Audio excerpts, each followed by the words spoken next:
সাহাবা ছিল, ইসলাম কেমনে পাইছে দেখেন। নাম ছিল সালমান ফার্সি। কি নাম? বয়স পাইছে 250 বছর। কয়শো বছর? 250 বছর। সালমান ফার্সি 3টা ধর্ম পালন করছে। কয়টা? উনি হিন্দু ঘরের সন্তান ছিলেন। এরপরে হিন্দু থেকে তিনি ইহুদি ধর্মে গেলেন। হিন্দু থেকে কোথায় গেলেন? ইহুদি ধর্মে। ইহুদি ধর্মে হিন্দু ধর্মে 40 বছর, ইহুদি ধর্মে 40 বছর, কত হইল? 80 বছর। এরপরে 3 নম্বরের কাছে খ্রিস্টান ধর্ম। সব ধর্মের ভিতরে মোটামুটি খ্রিস্টান ধর্ম, ঈসা আলাইহিস সালামের ধর্মটা একটু কি ভালো। এখন খ্রিস্টান ধর্ম 40 বছর, 340-এ কত হয়েছে? 120 দিন। আমরা 3 চিল্লা দিই। 120 দিন কি দেই? 3 চিল্লা দেই। সালমান ফার্সি 40 বছর করে 340-এ 120 বছর কয়েকটা ধর্ম পালন করছেন? 3টা। এখন সালমান ফার্সি বলে আমি 3টা ধর্ম পালন করে শান্তি পাই না। কি পাই নাই? আমরা অনেকে বলি না চেয়ারম্যানের শান্তি বেশি, মেম্বারের শান্তি বেশি, এমপির শান্তি বেশি, প্রধানমন্ত্রীর শান্তি বেশি, বলি কি বলি না? একটা সব ভুয়া কথা। সব কি ভুয়া কথা। কে শান্তি পায়? আল্লাহর কোরআন। ওয়াল্লাযী আনজালাস সাকিনাতা ফী কুলুবিল মুমিনিনা লিয়াজদাদু ঈমানাম মা ঈমানিহিম। আল্লাহ বলেন আমি তো শান্তি দিয়েছি মুমিনদের কলবের ভিতরে। সুবহানাল্লাহ বলেন না কেন? লিয়াজদাদু ঈমানাম মা ঈমানিহিম। আমি তাদেরকে শান্তি দেওয়ার কারণে তাদের ঈমানের মর্যাদা, ঈমানের তেজ বেড়ে গেছে। সুবহানাল্লাহ বলেন। সাচ্চা ইমানদার দ্বারা তারা শান্তি পায়। দেখবেন অনেক ইমানদারদেরকে ফাঁসির কাস্টে ঝুলানোর সময় মুস্কি হাসি দেয়, ঠিক কিনা? অনেক ইমানদারদেরকে জবাই করার সময় মুস্কি হাসি দেয়, মৃত্যুকে আলিঙ্গন করে নেয়, মৃত্যুকে আপন মনে করে রাখছে। রোজি করো হাজিমিল লাজ্জাতিল মাউত। তারা মৃত্যুকে এমন পরিমাণে স্মরণ করে মনে হয় তাদের কাছে মৃত্যুটা কিছু না, শুধু জান্নাত। এটা হলো ইমানদারদের। বেলাল তো কি করে নাই? বেলাল রাদিয়াল্লাহু তাআলা আনহু মৃত্যুর প্রস্তুতি নেন, বলছে আমার প্রস্তুতি আছে, শুধু আমাকে শেষ দেয় তুমি মৃত্যু, আমার রূহটা নেই। তো সালমান ফার্সি 3 ধর্ম পালন করে কি পাইলেন না? শান্তি পাইলেন না। এবার খ্রিস্টানের পাদ্রীকে বলো, পাদ্রী আপনাকে আমি যতগুলা ইহুদি ধর্ম বলেন, হিন্দু ধর্মের যত পণ্ডিত বলেন, সব পণ্ডিতের চাইতে খ্রিস্টান যারা এই ইহুদি খ্রিস্টান পণ্ডিতকে আমার ভালো লাগছে। তবে আপনি বুড়া মানুষ, আপনি মারা যাবেন। আমি তো অনেক বছর ধরে 3টা ধর্ম পালন করছি, আমি কোনো শান্তি পাই নাই। আপনার কাছে একটা অনুরোধ, আপনি যদি মৃত্যুবরণ করেন তাহলে আমি কোথায় যাব, কোথায় শান্তি পাবো? এবার ইহুদি বলল, ও সালমান ফার্সি, তুমি যদি শান্তি পেতে চাও এই দেশের কোথাও শান্তি পাবা না। তোমাকে সিরিয়ার দামেস্কে শহরে যেতে হবে। সেখান থেকে মদিনা থেকে যারা ব্যবসা করতে আসে ওই সৌদি আরবের বালুর দেশে, মরুভূমির দেশে, মুহাম্মদের দেশে, ওই দেশে চলে যাবা। একজন নবীর আবির্ভাব ঘটেছে, আব্দুল্লাহর বেটা মুহাম্মদ। তিনি সত্য নবী, তিনি সত্য ধর্ম দিন নিয়ে তোমাদের মাঝে উপস্থিত হয়েছে। সুবহানাল্লাহ। এজন্য আল্লাহ বলেন হুয়াল্লাযী আরসালা রাসূলাহু বিল হুদা ওয়া দীনিল হাক্কি লিইয়ুযহিরাহু আলাদ দীনি কুল্লি ওয়া কাফা বিল্লাহি শাহীদা। আল্লাহ সত্য দিন ধর্ম দিয়ে মুহাম্মদকে পাঠাইছেন। এজন্য সব ধর্ম কি হয়ে গেছে? কলুষিত হয়ে গেছে। এখন সালমান ফার্সি বলল আমি মুহাম্মদকে কিভাবে চিনবো? ইহুদি বলল 3টা পরীক্ষা করবে। কয়টা? আপনাদের কাছে 10টা মিনিট টাইম আছে, দিবেন না? 1 নম্বর পরীক্ষা, তুমি ওনাকে সৎকা দিবে। উনি সৎকার মাল খায় না। নবীরা সৎকা গ্রহণ করে না। 2 নম্বর, তিনাকে তুমি হাদিয়া দিবা। তবে নবীরা হাদিয়ার মাল গ্রহণ করে, হাদিয়া খায়। 3 নম্বর, ওনার ডান বাহুতে খতমে নবুয়তের সিলমারা, মোহরে নবুয়তের সিলমারা ডান বাহুতে। যদি এই 3টা পরীক্ষা করে তুমি দেখো তাহলে বুঝে নিবা তিনি সত্য নবী। সেই নবীর উপর ঈমান আনবা, তাহলে তুমি শান্তি পাবা। সুবহানাল্লাহ। সালমান ফার্সি বাড়িতে গিয়ে বলে, এক মায়ের এক সন্তান, বড়লোক সন্তান, ধনীর সন্তান। সালমান ফার্সির একটা বোন আর এক ভাই, 2 ভাই বোন। আর তিনি ব্যতীত আর কোনো ছেলে নাই, একটা ছোট বোন আছে খালি। এবার বাড়িতে যায় বলে, মা, ও মা, আমি সালমান একে 3টা ধর্ম পালন করলাম, আমি এখনো শান্তি পাই না, আমার মালিককে খুঁজে পাই না। সূর্যকে মালিক বলে সূর্য ডুবে যায়, চন্দ্রকে মালিক বলে চন্দ্র ডুবে যায়, তারকাকে মালিক মনে করে তারকা ডুবে যায়, আকাশকে মালিক বলে আকাশ কালো হয়ে যায়। ও মা, আমি তো মালিককে খুঁজে পাই না। আমার মালিকের সন্ধানে সৌদি আরবে, বাদুর দেশে, মরুভূমির দেশে মদিনায় নাকি একজন নবী আসছে, আব্দুল্লাহর বেটা মোহাম্মদ, তার কাছে আমি যাব তিন শান্তি পাওয়ার জন্য, ইসলাম গ্রহণ করার জন্য। মা বলল, সালমান রে, তুই তো আমার এমন একজন সন্তান, একমাত্র সন্তান, আমাদের উপার্জনের একমাত্র অবলম্বন তুই। ও বাবা, তুই যদি আমাদের ছেড়ে চলে যাস, আমাদের কে দেখবে? এবার সালমান ফার্সি বলে, ও মা, আমি যে আল্লাহর জন্য চলে যাচ্ছি, সে আল্লাহ তোমারে দেখবে, সে মালিক তোমারে দেখবে। সুবহানাল্লাহ বলেন। এখনই মারা হলো নাই। সালমান ফার্সি কিছু টাকা পয়সা নিয়ে যখন ঘর থেকে বের হয়ে যাবেন, এমত অবস্থায় সালমান ফার্সির মা তার বাবাকে জানায় দিছে, ও সালমানের বাবা, তোমার সন্তান নাকি তোমাকে ছেড়ে, আমাদেরকে ছেড়ে জনমের মতো চলে যাবে, তুমি সন্তানকে আটকাও। পায়ের ভিতরে শিকল লাগায় ফেলছে, পায়ের ভিতরে শিকল লাগায় ফেলছে, শিকল লাগায়া বেঁধে রাখছে 3টা বছর। বেঁধে রাখছে কয় বছর? শিকল দিয়া বাঁধার কারণে সালমানের পায়ের গোশতগুলো পচে গেছে, কালো হয়ে গেছে। আপনারা উঠিয়ে না একটু 2টা মিনিট, আমি 10টা মিনিট আনছি স্যার, 5টা মিনিট লাগবে আর কি, নাকি শেষ করে দিতাম? সালমান ফার্সির এই পায়ের ভিতরে শিকলের জায়গাগুলা যখন গোশতগুলা কালো হয়ে গেছে, পচে গেছে, এবার 3টা বছর হয়ে গেছে। বোন বলতেছে, ও ভাই, তুমি কোন মুহাম্মদের জন্য মা ছাড়তে চাও, বাবা ছাড়তে চাও, রাজপ্রাসাদ ছেড়ে, সম্পদ ছেড়ে, আমাদেরকে ছেড়ে চলে যেতে চাও? তোমার কি একটু মায়া হয় না মায়ের জন্য, বাবার জন্য? সালমান ফার্সি বলেন, বোনরে, যেই শান্তির জন্য আমি আমার জীবনের মায়া ত্যাগ করতে পারি, সেখানে আমার মা আর রাজপ্রাসাদ সম্পদ আমার কাছে কিছু না, কিন্তু আমাকে একদিন মরতেই হবে। কারণ দেখবেন, আমাদের দেশে সবকিছু নিয়ে দ্বন্দ্ব হয়, সুন্নি ওয়াহাবি নিয়ে দ্বন্দ্ব হয়, কথা বলেন, জামাত বিএনপি নিয়ে দ্বন্দ্ব হয়, রাজনৈতিক দল নিয়ে দ্বন্দ্ব হয়, কিন্তু মৃত্যু নিয়ে কোনো দ্বন্দ্ব নাই, কথা বলেন ঠিক কিনা? সব ধর্মের মানুষ মৃত্যুকে বিশ্বাস করে। সালমান ফার্সি বলে, মরে যেতে হবে, একদিন আমাকে দাঁড়াইতে হবে আমার মালিকের কাছে, যে আমার বানাইছে, আমি সেই মালিকের তালাশে যাচ্ছি, শান্তির তালাশে যাচ্ছি। ও বোন, তুই আমার আদরের বোন, তোর কাছে একটা আবদার, আমাকে যদি তুই ছুটাইয়া দেস, তাহলে আমি মক্কায় চলে যাইতাম, মদিনা চলে যাইতাম। এবার বোন বললো, ঠিক আছে, আমি ছুটাই দিচ্ছি।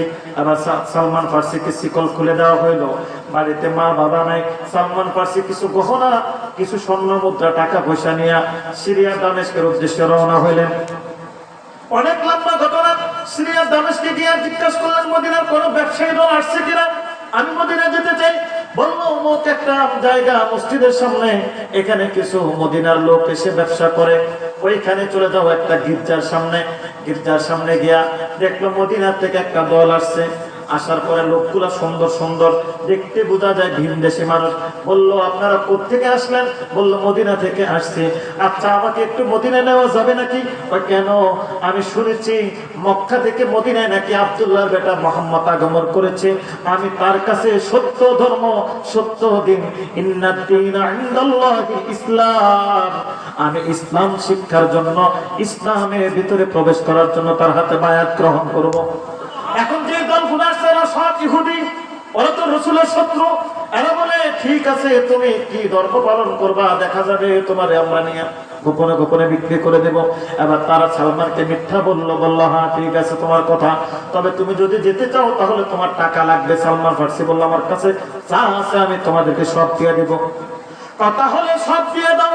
সালমান ফার্সি সব দিয়ে দিলেন, স্বর্ণ মুদ্রা সব দিয়ে দিলেন। কথা ছিল এই পথে মধ্যে তাদেরকে সাওয়ারি করে উঠাইয়া নেবেন, কিন্তু সাওয়ারি তো উঠায় নাই, আর পথে মধ্যে খাবার দিবে। খাবারও সালমান ফার্সিকে দেয় না ইহুদিরা। ইহুদিরা সবচেয়ে নিকৃষ্ট জাতি। সালমান ফার্সি ক্ষুধার্ত অবস্থায় গেলেন। এবার মদিনার এক বাজারে গিয়া ইহুদি যখন দাঁড়াইলেন, সালমান ফার্সি পিছনে পিছনে হেঁটে হেঁটে গেছে। সাওয়ারির ভিতরে ইহুদিরা বসে বসে গেছে। এবার সালমান ফার্সি বলে, এবার আমারে দেখাইয়া দাও মুহাম্মদ কোথায় আছে। এবার বলল, হে বেটা, মোহাম্মদ কি দরকার, তোকে আমরা এই মদিনার বাজারে বিক্রি করে দিব। সালমান ফার্সি কান্না করে দিলেন আর বললেন, ভাই আমি আমার মা বাবা ছেড়ে, বোন ছেড়ে, আমার রাজপ্রাসাদ ছেড়ে চলে আসছি শুধু মোহাম্মদকে পাওয়ার জন্য। এরপরে যদি একটা থাপ্পড় লাগাই দিলেন। সালমান ফার্সি বলেন, আমার মৃত্যুর আগ পর্যন্ত সেই ব্যথাটা কমে নাই। এত কষ্ট পাইলেন সালমান ফার্সিকে। এবার ইহুদিরা বিক্রি করে দিলেন আরেকটা ইহুদির বাড়িতে। আবার ইহুদির বাড়িতে সালমান ফার্সি দাসী হয়ে গেছেন। কিনা গোলাম যাহা বলবে তাহা মানতে হবে। সালমান ফার্সি খেজুর বাগানের মালিক হইলেন। খেজুর বাগানে কাজ করতে লাগলেন। অনেক দিন চলে গেল। এরপরে তার সাথে যে কাজ করে, সেই কাজ করানোওয়ালা আরেকজন ব্যক্তি ইহুদি মালিককে, খেজুর গাছের মালিককে দৌড়ায় আসে, বলতেছে, ও মালিক, আপনি শুনছেন নাকি মুহাম্মদ নামে একজন যুবক, একজন বান্দা মক্কা থেকে মদিনায় আগমন করেছে। আমাদের যেই মানুষ তারে দেখে বাপদাদার ধর্মের ভিতরে সুনকালি রেখে তার হাতে বায়াত গ্রহণ করে। সালমান ফার্সি কয়, আমি ছিলাম গাছের আগায়, খেজুর গাছের আগায়। এই কথা শোনার পর কেমনে যে আমি নিচে নামলাম, নাকি ছেড়ে দিলাম না পড়ে গেলাম, আমি নিজেও জানি না। এবার দৌড়ে আমি সাথী ভাইয়ের কাছে এসে বললাম, সাথী ভাই কোথায় সে মোহাম্মদ, আমাকে একটু বলো। এরপরে ইহুদি সালমান ফার্সিকে বলল, তোমাকে কেন বলতে হবে? বললাম, আমি ঈমান আনবো, তার জন্য আমি সব ছেড়ে এই সিরিয়া থেকে, ফার্সি থেকে আমি চলে আসছি। এবার ইহুদি তাকে একটা থাপ্পড় মারলো, বলল, আর কোনোদিনের কথা বলবা না, তুমি যেখানে আসছো, যে দাসী হিসেবে আসছো, আমার মালিকের কাজ করতে থাকো। আবার মালিক বলল, সালমান বড় আমানতদার, ভদ্র ছেলে, কোনোদিন কাজের ত্রুটি করে নাই, ফাঁকি দেয় নাই।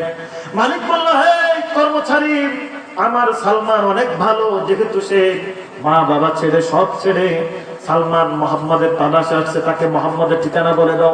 এবার ঠিকানা বললো, অমুক জায়গা, আবু আইয়ুব আনসারীর ঘরে মোহাম্মদ সাল্লাল্লাহু আলাইহি ওয়াসাল্লাম দ্বীনের দাওয়াত দিচ্ছে। সালমান ফার্সি কিছু খেজুর নিয়ে চলে গেলেন মোহাম্মদের ঘরে, আবু আইয়ুব আনসারীর ঘরে।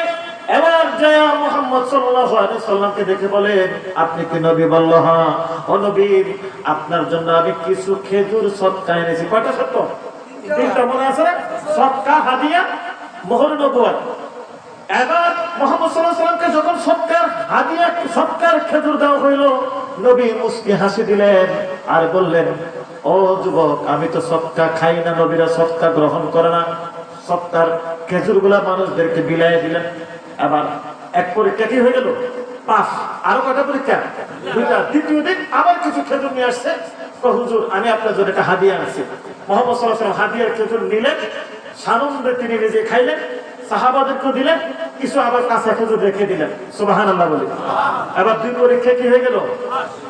উত্তীর্ণ হয়ে গেল। সন্দেহ বেশিরভাগ কমে গেছে। 3 নম্বর পরীক্ষা কি?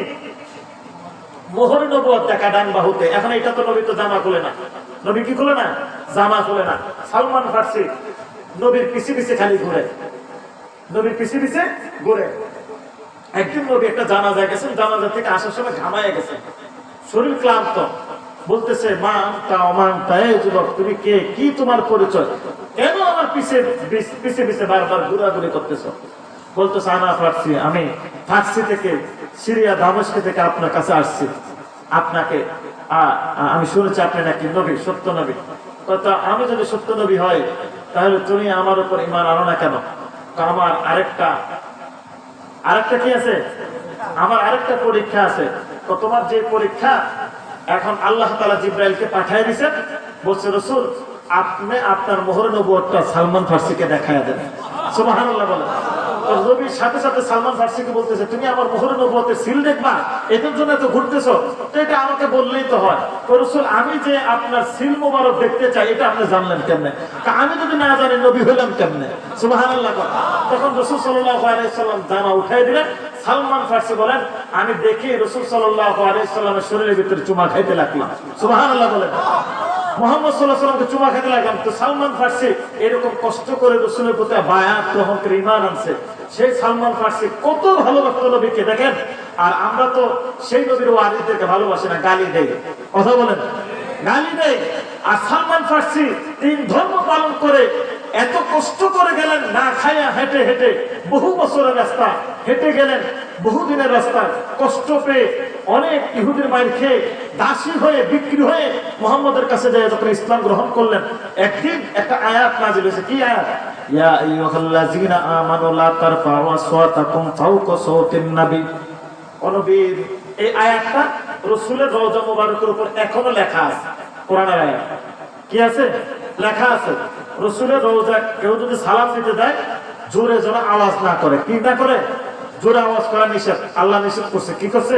নিষেধ। হে রাসূল, আপনি বলেন আপনার আওয়াজের উপরে, আমার বয়ান শেষ, বিরক্ত হবেন না, আপনার আওয়াজের উপরে দুনিয়ার কোন বান্দার আওয়াজ যেন উপরে না ওঠে। সুবহানাল্লাহ বলেন। সালমান ফার্সি এই আয়াত শুনে, এই কথা শুনে উনি মরুভূমিতে চলে গেছে। মরুভূমিতে যে কান্না করতেছে, রাসূল বলে সালমান ফার্সি গেল কোথায়? সালমানকে খুঁজে আনো। দেখতেছে সালমান দূরে গিয়ে কান্না করতেছে। সালমান, তুমি কেন কান্না করতেছো? রাসূল, আমি তো অনেক বয়স্ক মানুষ, তারপরে আর বড় মানুষ। সালমান ফার্সির শরীরে কোথায় কি ছিলেন? বড় ছিলেন, 250 বছর হায়াত পাইছে। তাহলে বোঝেন লোকটা কেমন শক্তিশালী।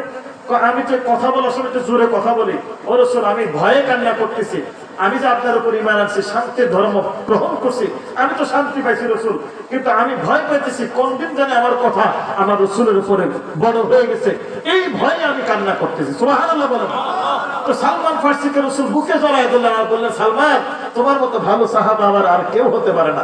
ও সালমান, তুমি এত কষ্ট করে সব ছেড়ে দিয়ে আমার কাছে তুমি দিন শিখার জন্য, ইসলাম পাওয়ার জন্য আসছো সালমান, আমি তোমার উপর খুশি সালমান। সুবহানাল্লাহ। সেই সালমান ফার্সি এত কষ্ট করে দিন শিখছেন, আমি আপনার দিন শিখার জন্য এত কষ্ট করা লাগে নাই। দিন আমার এলাকা চলে আসছে, উলামায়ে কেরাম আমাদের এলাকা চলে আসছে। আমার মুস্তাফিজুর রহমান ভাই, তারপরে মসজিদের ইমাম সাহেব, ওনার আব্দুল মান্নান সাইফুল্লাহ সাহেব, ওনারা আরো একজন হুজুর আছেন, এই মাদ্রাসাটা দিয়েছেন, নতুন মাদ্রাসা। এখানে দিন শিখানো হবে। কি শিখানো হবে? দিন শিখানো হবে। এই দিন শিখানোর জন্য একটা ছেলে দিয়া একটু সহযোগিতা করবেন, পারলে কিছু টাকা দিয়ে সহযোগিতা করবেন। যদি টাকা দিয়ে সহযোগিতা করেন, আমি টাকা কালেকশন করতেছি না, করবো না, আমি শুধু এতটুকু বলবো, কেউ যদি 1 টাকা এই মাদ্রাসা দেন, 10 টাকা দেন, 1 কেজি চাউল কিনে দেন, এই মাদ্রাসার একটা হুজুর যদি 1 কেজি চাউল আপনার এক বেলা খাবার খেয়ে একটা ছেলেকে যদি আলিফ শিখায়, আর সেই আলিফ ওই হুজুর আর ওই ছাত্র যতবার বলবে, আপনার আমলনামে ততবার সওয়াব যাবে। সুবহানাল্লাহ। মসজিদে দান করলে 100 বছর সওয়াব পাওয়া যায়, 100 বছর পরে মসজিদ ভাঙবে, কিন্তু মাদ্রাসায় দান করলে 100 বছর না, কিয়ামত পর্যন্ত সওয়াব পাওয়া যায়, আর সওয়াব খালি সুদের মতো বাড়ে। আপনারা তো সুদ চিনেন, সুদের টাকা কেমনে বাড়ে এটা আমাদের দেশের মানুষ ভালো জানে, মানে যত দিন যায়